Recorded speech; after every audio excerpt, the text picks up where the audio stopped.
When I first came to Canada, I thought finding a job would be easy peasy until I got rejected by 5 places in 3 days. Hi guys, what's up and welcome back to Jinx versus your girl Oinko, back again with another video. And in today's video, we're going to be talking about something that everybody goes through at some point in their life, which is getting a job. But specifically getting a job as an international student. So let's get into it. Before we get into this topic though, make sure you subscribe because I am trying to get to 3,000 before the end of the year and this is October. So please click that red button right down there. It's not that hard. Thank you very much. Also, happy new month guys. Now I know the jackpot dream. You leave your home country, you go to a place for better opportunities. You get there, in 1 month you get a job. You're living the soft life, everything cool, everything saucy, everything juicy. But is it that easy to get a job as an international student? Let's talk about it. If you're new here and this is your first time interacting with me, hi, I'm Oinko and I moved to Canada 9 months ago. And for 6 months I was looking for a job. I finally got a job in July beginning about. And so I'm just going to be sharing the challenges that I faced, how I eventually landed the job, and like some interview prep, some tips and tricks, and things that I just think you should know that I wish I knew earlier on, or things that you should not do because I wish I never did. First of all, I'm gonna keep it honest with you. I'm gonna keep it a buck. It's not gonna be all roses and sunshine. There will be rejections, there will be ghosting. It's hard. How are you supposed to have Canadian experience if you're new to Canada? I understand that. But it's not impossible. All it takes is a real strategy. There are people who have come to Canada and they've gotten a job in the first month. There are people who have been here for 3 years and still don't have a job. But hopefully, after you watch this video, you would have that strategy in your back pocket and it will make things much easier for you. Like I said, I moved here 9 months ago and I was looking for a job for 6 months before I eventually got a part-time gig at Wendy's, which is a fast food restaurant. But here's how my search started and went up until when I got it. First of all, I was applying online.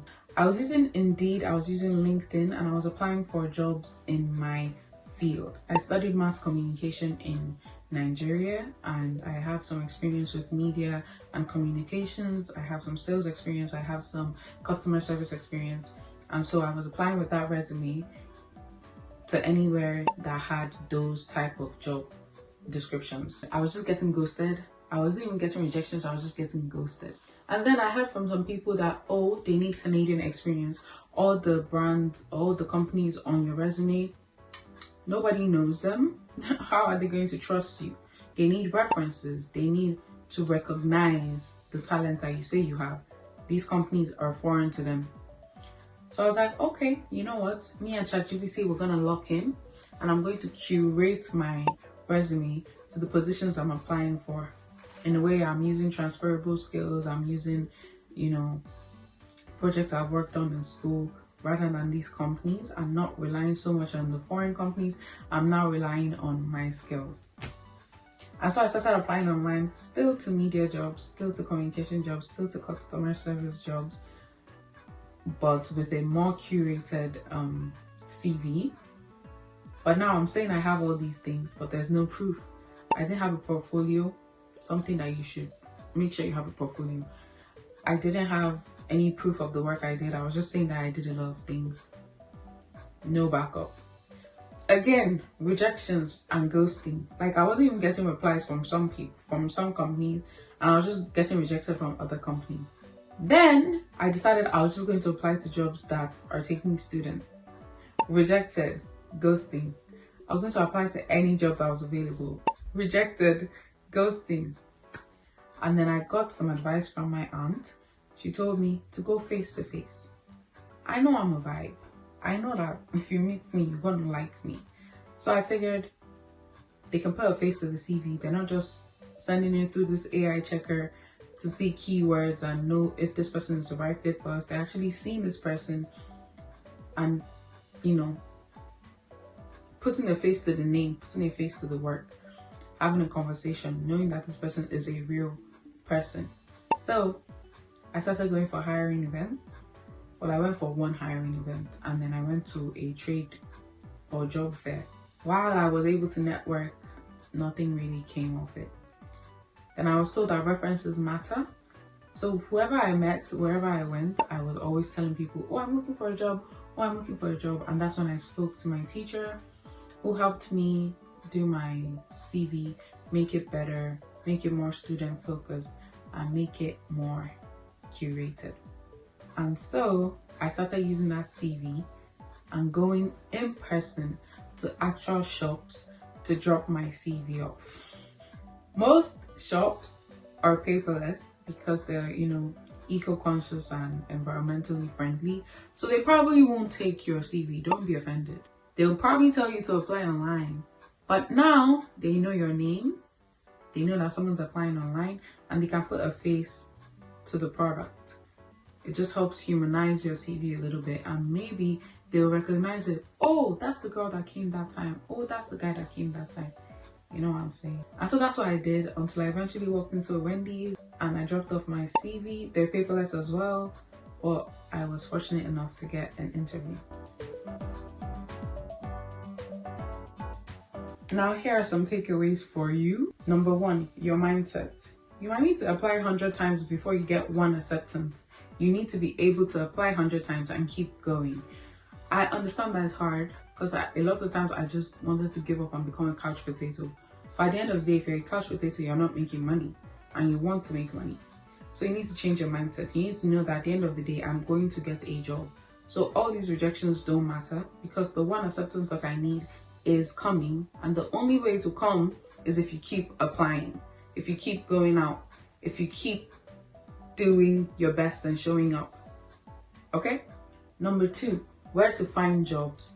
If you're a student, your school has a posting board or a job portal. That's most catered to students, and you usually get first pick, so start there. Number two, on-campus opportunities. There are jobs on your campus, teacher's assistant, receptionist at the sports center, student success groups, mentorships, whatever. Apply for those opportunities. Also, volunteer opportunities on campus. Apply, do it. Yes, it's not paid, but it gives you Canadian experience and it gives you brands that will be recognizable to the brands that you're actually applying to. Hiring events. I will stay with this forever. If they can put a name to the CV or a face to the CV, your chances are better. If they don't know you, they most likely won't hire you. And I don't mean know you like, oh, personally, oh, that's my friend, oh, that's, whatever. I just mean you're not just another CV on the shelf. There's something different about you, and that could be that you walked into the store. Yes, apply online, but still go in person, have a conversation, make a connection. This is a networking opportunity. This is an opportunity to sell yourself. You've done the protocol, then go the extra mile, go in person, talk to someone, make a connection. Who knows? That person might be the owner's daughter. That person might be the best employee they ever had. And if she speaks for you or he speaks for you, that could give you a leg up in the competition. Using job portals like Indeed, they're good, but a lot of these opportunities might be really old. So I would advise that you don't waste your time applying to ones that are like older than 2 days, 2 days being the max. If you see posted 24 hours ago, posted 11 hours ago, posted 1 day ago, those ones are most likely opportunities that would help or favor you. Posted 1 week ago, posted 3 days ago even, how many people have submitted their resume in the span of that time? It's going to be really hard for your resume to break through the noise. But if you decide to break through the noise and submit your resume anyways, then go in person, and that might be your way of, breaking through the noise. And lastly, go for student-friendly roles.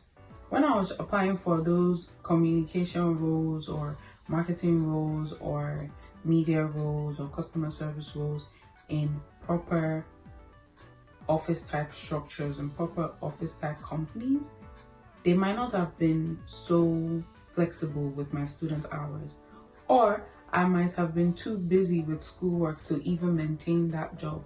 It's better to get something that you're just at work, and then after work you're done.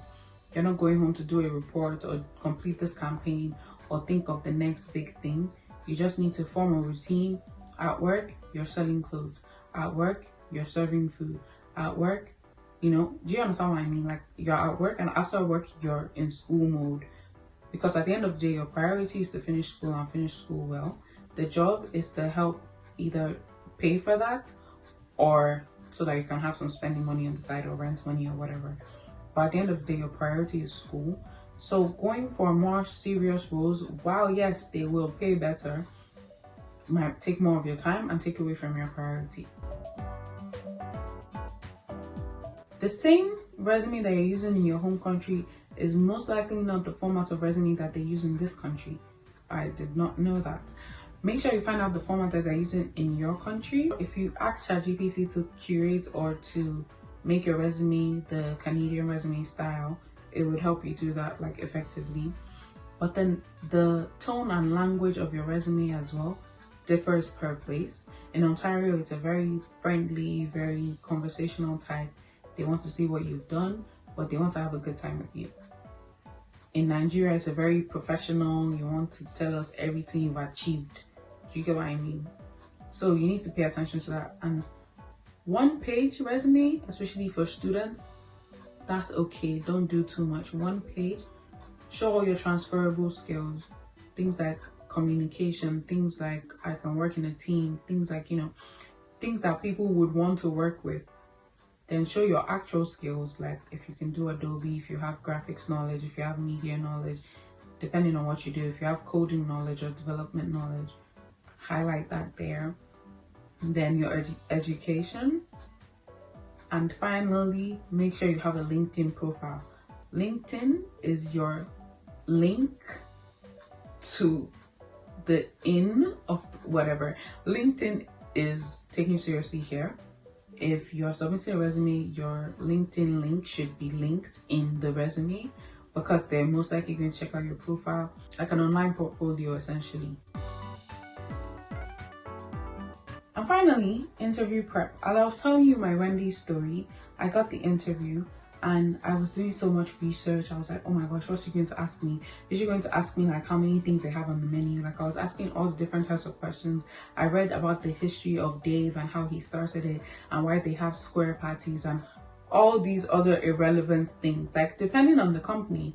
But it was totally irrelevant, because at the end of the day, what they want to find out from that interview is if they can work with you, if you have good attitude, if you can keep to time. So make sure to smile, be polite, be conversational, ask about the weather, ask about how their day went. Don't be all business, but then don't ramble on and don't be all chatty. Like, find a perfect balance. Arrive early, so that will tell them that, oh, if you hire me, I'm gonna be very punctual. And yes, do some research about what they sell, what they stand for, so that you can present yourself as that. If their main goal is customer service, present yourself as someone who's very friendly. If their main goal is sales, present yourself as someone who's very persuasive. So just tie up all those things in the interview and you most likely get the job. So that's everything I have for you today. Yes, it will be hard at first, but don't forget, every rejection teaches you something. Every ghosting gives you the opportunity to hunt someone. I'm just joking. But every time someone doesn't respond to you, maybe you didn't do something right. Maybe you just weren't the perfect fit, or maybe that's just not the job for you. At the end of the day, keep going, keep applying, and when you get the job, make sure to come back to this video and leave a comment, okay? But besides everything I've mentioned in this video, if you're an international student looking for a job, looking for work, and you have any further questions, just make sure to leave them in the comments and I'll get to it in a future video. Hope you enjoyed this video, and I'll see you guys next week Wednesday. Bye!